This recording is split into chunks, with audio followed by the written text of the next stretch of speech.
നമസ്കാരം, മലയാളി വാർത്തയിലേക്ക് സ്വാഗതം. മണിക്കൂറിൽ 140 മൈൽ വേഗതയിൽ ആഞ്ഞടിച്ച ചിഡോ കൊടുങ്കാറ്റ് ഫ്രാൻസ് പ്രവിശ്യയെ മയോട്ട ദ്വീപിനെ തകർത്താണ് തരിപ്പണമാക്കിയിരിക്കുന്നത്. വെറും 3 ലക്ഷത്തോളം മാത്രം ജനസംഖ്യയുള്ള ദ്വീപിൽ 1 ലക്ഷത്തിലേറെ പേർക്കാണ് വീടുകൾ നഷ്ടമായത്. പലയിടങ്ങളിലും കടുത്ത കുടിവെള്ളക്ഷാമവും ഒക്കെ തന്നെ അനുഭവപ്പെടുകയാണ്. 1000-ഓളം പേർ മരണമടഞ്ഞതായാണ് കണക്കാക്കുന്നത്. വൻകരയിൽ നിന്നും ഏറെ മാറി സ്ഥിതി ചെയ്യുന്ന ഈ ദ്വീപ് സമൂഹത്തിൽ കനത്ത നാശമാണ് കൊടുങ്കാറ്റുണ്ടാക്കിയത് എന്ന് അധികൃതർ പറയുന്നു.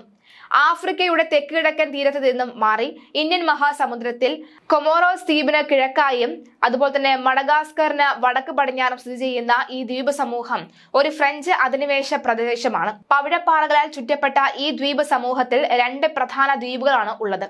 ഗ്രാൻഡ് ടെൻഡർ, പെറ്റി ടെൻഡർ എന്നീ പ്രധാന ദ്വീപുകൾക്ക് പുറമെ നിരവധി ചെറുദ്വീപുകളും അടങ്ങിയതാണ് ഈ ദ്വീപ് സമൂഹം.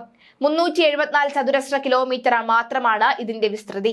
ഫ്രാൻസ് പ്രവിശ്യകളിൽ ഏറ്റവും ദാരിദ്ര്യം നിറഞ്ഞ പ്രവിശ്യയാണ് ഈ മയോട്ട് എന്ന് പറയുന്നത്.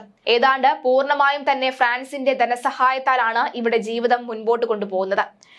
ഫ്രഞ്ച് സർക്കാരിന്റെ ഔദ്യോഗിക കണക്കുകൾ അനുസരിച്ച് 84% ജനങ്ങൾ ദാരിദ്ര്യരേഖയ്ക്ക് കീഴിലാണ് കഴിയുന്നത്. അടുത്ത കാലത്ത് ചില ആഭ്യന്തര കലാപങ്ങൾ നടന്ന ഇവിടം ഈ വർഷം 1997 ശേഷമുള്ള ഏറ്റവും വലിയ വരൾച്ചയെയും അഭിമുഖീകരിച്ചിരുന്നു. ഏകദേശം 40% ആളുകൾ പ്രതിമാസം വെറും 137 പൗണ്ട് വരുമാനമുള്ളവരാണ് ഇവിടെ ഉള്ളത് എങ്കിലും 1975 ഫ്രാൻസിൽ നിന്നും സ്വാതന്ത്ര്യം പ്രഖ്യാപിച്ചു.